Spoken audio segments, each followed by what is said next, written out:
Vamos imaginar que um suposto comprador de um dos seus rins seja perfeitamente saudável. Ele chega até você e lhe oferece $1.000 por um rim. Não porque ele precisa de um transplante ou qualquer coisa assim, mas sim porque ele é um excêntrico negociante de obras de arte que vende órgãos humanos para clientes abastados por motivos fúteis, como, sei lá, usar teu rim para jogar na parede ou jogar algum tipo de esporte.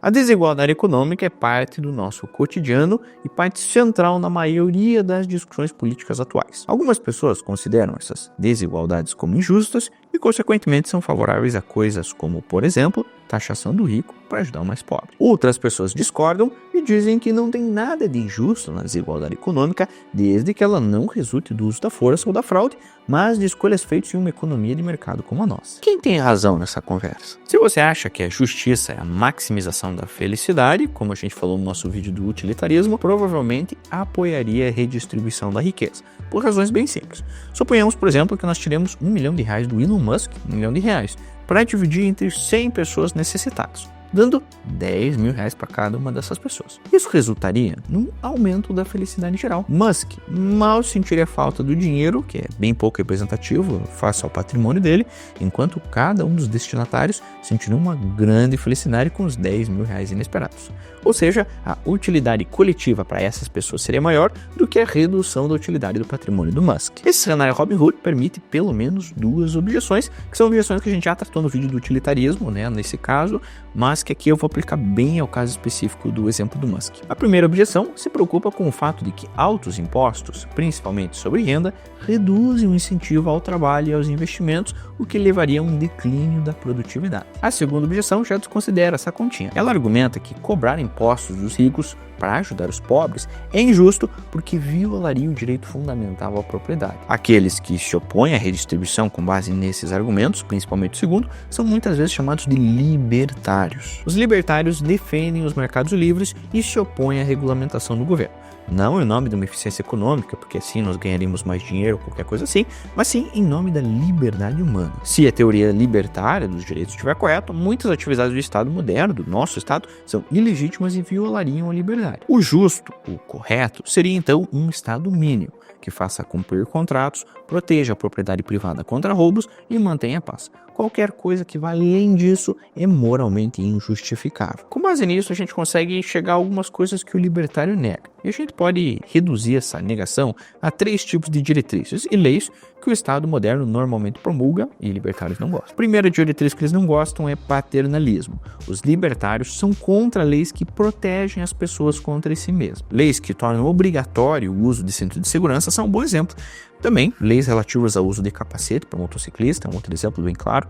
E a justificativa deles é que o fato de dirigir uma moto sem capacete, ainda que seja uma super imprudência, e mesmo considerando que leis sobre o uso de capacete, por exemplo, salvem vidas e evitem ferimentos graves, os libertários argumentam que elas violam o direito do indivíduo de decidir os riscos que ele quer assumir, claro, desde que não haja risco para terceiros e que os pilotos de motos sejam responsáveis pelas próprias despesas médicas. Com tudo isso, o Estado não tem o direito de ditar que risco ele pode ou não submeter o seu corpo ou a sua vida. A segunda diretriz que o libertário não gosta é legislação sobre a moral.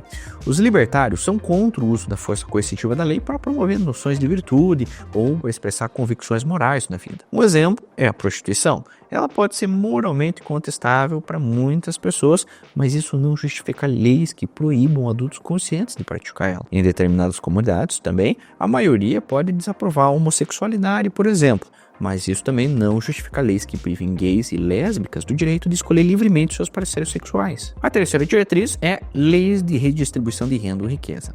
A teoria libertária dos direitos exclui qualquer lei que force alguma pessoa a ajudar outro, e inclusive impostos para a redistribuição de riqueza. Para o libertário, é desejável que o mais abastado ajude o menos afortunado, subsidiando despesa com saúde, moradia, educação. E o problema para eles é que esse auxílio tem que ser facultativo para cada indivíduo e não uma obrigação ditada pelo governo. De acordo com o ponto de vista libertário, taxas para redistribuição são uma forma de coerção e, para muitos, até mesmo roubo. Quantas vezes você já não escutou aqui pelo YouTube que imposto é roubo? Com isso, talvez você já esteja percebendo que a filosofia libertária não se define com clareza no espectro político. Como assim?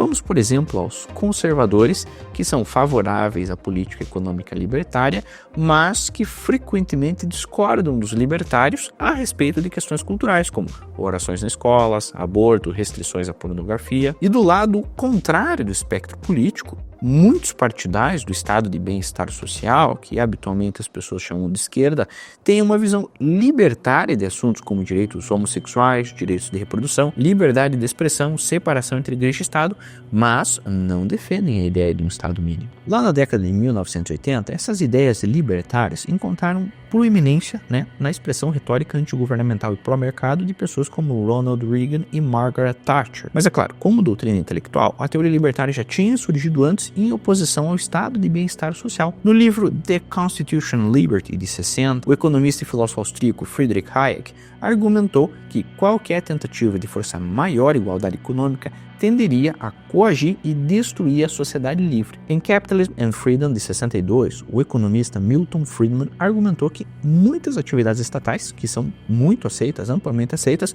são, na verdade, infrações ilegítimas da liberdade individual. Um exemplo que ele dá é a Previdência Social ou qualquer outro programa governamental obrigatório. Segundo Friedman, se um homem consciente decide viver o seu dia de hoje, usar os seus recursos para usufruir o presente, escolhendo livremente uma velhice mais penosa, com que direito nós impedimos ele de fazer isso? Por uma lógica parecida, o Friedman também era contra a regulamentação do salário mínimo.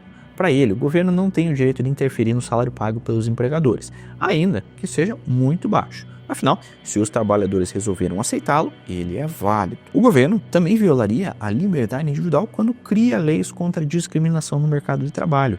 Se empregadores querem discriminar com base em etnia, religião ou qualquer outro fator, o Estado não tem o direito de impedir que eles ajam dessa forma. E o Friedman também sustenta que as exigências por exercício de profissões também, na verdade, seria uma interferência errônea na liberdade de escolha. Se um barbeiro sem treinamento quiser oferecer os seus serviços ao público e se algum cliente aceitar arriscar o corte de cabelo mais barato com essa pessoa, o Estado não tem competência para proibir essa transação. E o Friedman vai longe, ele estende a lógica dele, inclusive, para médicos. Se eu quiser, por exemplo, fazer uma apendicectomia de baixo custo, eu deveria ser livre para contratar quem eu bem quiser, inclusive um não diplomado. Óbvio que a maioria das pessoas quer garantia da qualificação do seu médico, de quem ele está contratando. E segundo Friedman, o mercado pode oferecer essa informação. Em vez de confiar só nos médicos licenciados pelo Estado, o Friedman sugere que os pacientes possam utilizar serviços particulares de avaliação, igual aqueles selinhos da aprovação que a gente vê. Um outro pensador libertário, o Robert Nozick, no seu Anarchy, State and Utopia, de 74, diz que não tem nada de errado com desigualdade econômica. O simples fato de saber que os 400 mais ricos da Forbes têm bilhões, enquanto outras pessoas não têm nada, isso não permite a nós tirar conclusões sobre justiça ou injustiça. O Nozick argumenta para que qualquer justiça distributiva existe, ela deve atender a somente duas condições. Primeira, justiça na aquisição de posses e justiça na transferência dessas posses. A primeira condição é que a riqueza tenha origem legítima. Se você fez fortuna com a venda de produtos roubados ou drogas, não tem direito de possuir. E a segunda é que o dinheiro tem que ser obtido por meio de negociações legais no mercado ou doações voluntárias recebidas de outras pessoas. Se forem preenchidas essas duas condições, você está autorizado a possuir tais bens. E o Estado não pode tirar ele e distribuir para outras pessoas sem o seu consentimento. Então, contanto que ninguém inicie sua fortuna com ganhos ilícitos, qualquer distribuição resultante do livre mercado é justa, ainda que no final ela pareça igual ou desigual. Todo esse arcabouço teórico nos conduz então ao cerne moral da reivindicação libertária, que é a ideia de que uma pessoa é a única proprietária de si mesmo. Se eu sou o senhor de mim mesmo, devo ser o senhor do meu trabalho. Se eu sou o dono do meu trabalho, eu devo ter direito aos frutos dele. Então, o Estado não tem o direito de me impedir de usar o meu corpo ou dispor da minha vida como eu bem quiser. O conceito de que nós somos donos de nós mesmos aparece em muitas discussões sobre a liberdade de dispor. Se eu sou dono do meu corpo, da minha vida, da minha pessoa, eu devo ser livre para fazer o que eu quiser com ele, desde que eu não prejudique os outros. Eu sei, parece bem atraente esse discurso, mas esse conceito tem algumas implicações que não são muito fáceis de aceitar. Vamos a um exemplo que eu sei que você adora. A maioria dos países proíbe a compra e venda de órgãos para transplantes. Nos Estados Unidos, você pode doar um dos seus rins, mas não é permitido a você colocar esse rim à venda. Todavia, algumas pessoas acham que essas leis deveriam ser modificadas. Essas pessoas argumentam que a cada ano milhares de pessoas morrem à espera de um transplante de rim e que a oferta de rins aumentaria se existisse um livre mercado para esses órgãos. Essas pessoas acham também que as pessoas que precisam de dinheiro deveriam ter a liberdade para vender os próprios rins se quisessem. Um dos argumentos para que a compra e venda de rins seja permitida se baseia na noção libertária de que o indivíduo é dono de si mesmo. Se eu sou dono do meu corpo, deveria ser livre para vender meus órgãos quando e como eu quisesse.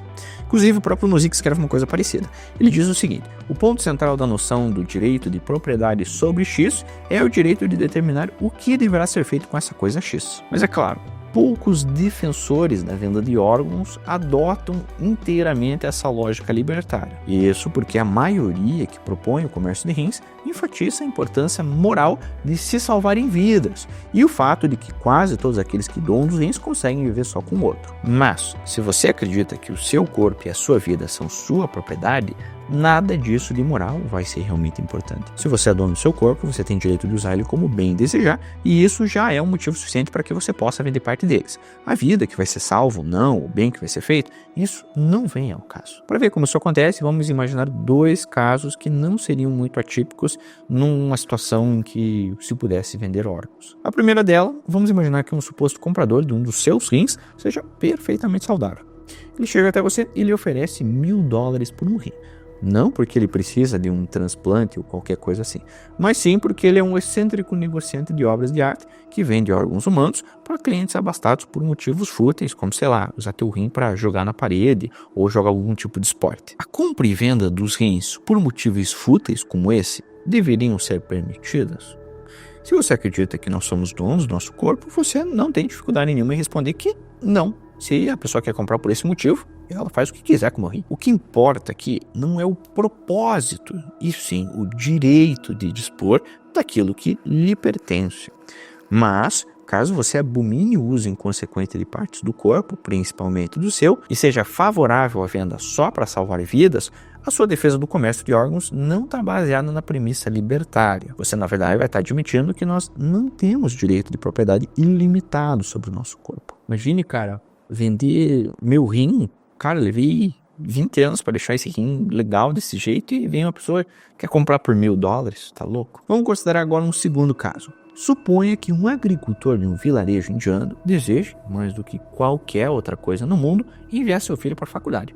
Para obter dinheiro, ele vende um dos rins a um estadunidense rico que precisa de um transplante. Alguns anos mais tarde, quando ele se aproxima da época do segundo filho do agricultor ir para a faculdade, outro comprador chega ao vilarejo e oferece um preço convidativo pelo outro rim. Deveria ser esse agricultor livre para vender o outro também? Ainda que nesse caso levasse ele à morte? Pois é, se a questão moral da venda dos órgãos se basear no conceito de propriedade de si mesmo, a resposta deve ser sim, ele é livre. Afinal, seria bem estranho supor que ele possuísse um rim, pudesse vender, mas ele não possuísse o outro. Mas algumas pessoas poderiam alegar que ninguém deveria ser induzido a abrir mão da própria vida por dinheiro. Mas se nós possuímos nosso próprio corpo, a nossa vida, o agricultor nesse caso teria todo o direito de vender o segundo rim, mesmo que isso implicasse em vender a sua própria vida. Claro, é evidentemente possível permitir apenas venda de órgãos, por exemplo, em casos que salvem vidas e não ofereçam risco à vida do vendedor. Mas, novamente, essa política não tem como base o princípio da propriedade. Se a gente realmente possui nosso corpo, a nossa vida, a gente tem que ter o poder de decidir se vamos vender nossos órgãos, com quais propósitos vamos fazer isso e qualquer que seja o risco para nós mesmos. Caso contrário, nós estamos sendo humanos, empáticos, mas não nos baseando na filosofia libertária. Você assistiu esse vídeo até aqui, eu estou muito feliz com toda a sua visualização e fico feliz que você se interessa por temas como esse. Se você gostou mesmo, não esquece então de deixar um comentário, eu queria saber o que você pensa sobre esse assunto. Não esquece de deixar um like, porque isso mostra não só para o algoritmo que esse vídeo é relevante, mas também para nós aqui no canal. Mas se você ficou apaixonado, não esqueça de se inscrever e ativar o sininho, porque tem muitos vídeos gostosos como esse ainda por sair neste canal. Se você gosta de temas mais políticos, eu vou deixar esse vídeo aqui sobre como o nosso medo de ser otário atrapalha políticas públicas. Mas, caso você se interessa por temas mais filosóficos como esse, eu vou deixar o vídeo sobre utilitarismo, que tá maravilhoso. Eu te espero no próximo vídeo. Até lá. Tchau, tchau.